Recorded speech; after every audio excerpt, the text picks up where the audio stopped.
On se retrouve toutes les semaines pour parler des mots du Coran. Mais au fait, Coran, Al-Qur'an, ça signifie quoi?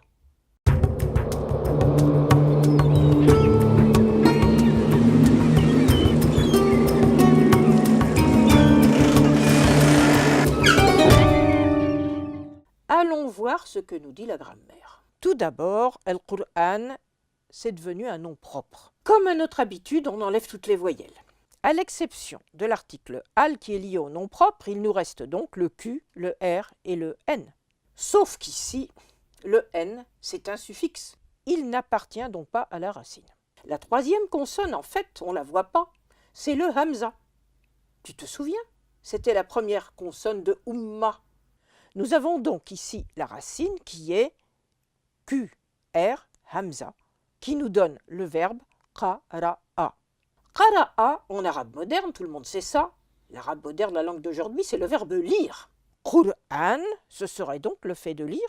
Mais au 7e siècle, en Arabie, à la Mecque, y avait-il des livres? Eh bien non.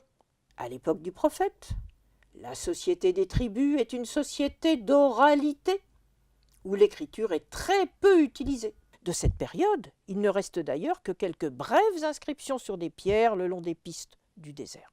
Dans cette société, le Qur'an signifiait répéter oralement et surtout sans rien y changer un message entendu. Cette fidélité au message entendu s'opposait à la parole libre ou à la poésie, pour lesquelles on n'utilisait jamais le verbe qara'a. Dans ces deux cas, c'était soit le verbe qala, dire, et également pour la poésie, anshada, qui veut dire chanter. Dans le Coran lui-même, Qur'an est d'abord utilisé sans avoir valeur de nom propre, comme par exemple dans la sourate ancienne 75-18, quand Dieu te le transmet faisant une répétition fidèle à un Qur'an fidèle, où tu trouves cette idée de ne rien changer à ce qui a été entendu.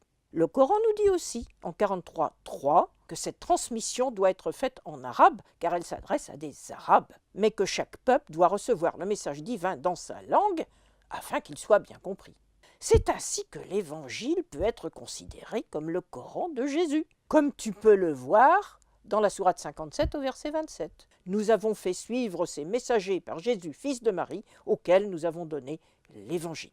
C'est de cette manière que le Coran envisage une équivalence entre les révélations successives.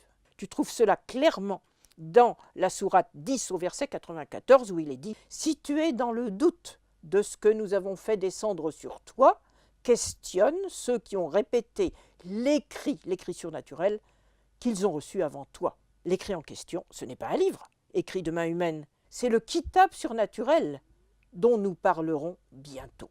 À très bientôt donc, pour un autre mot du Coran, Al-Qur'an.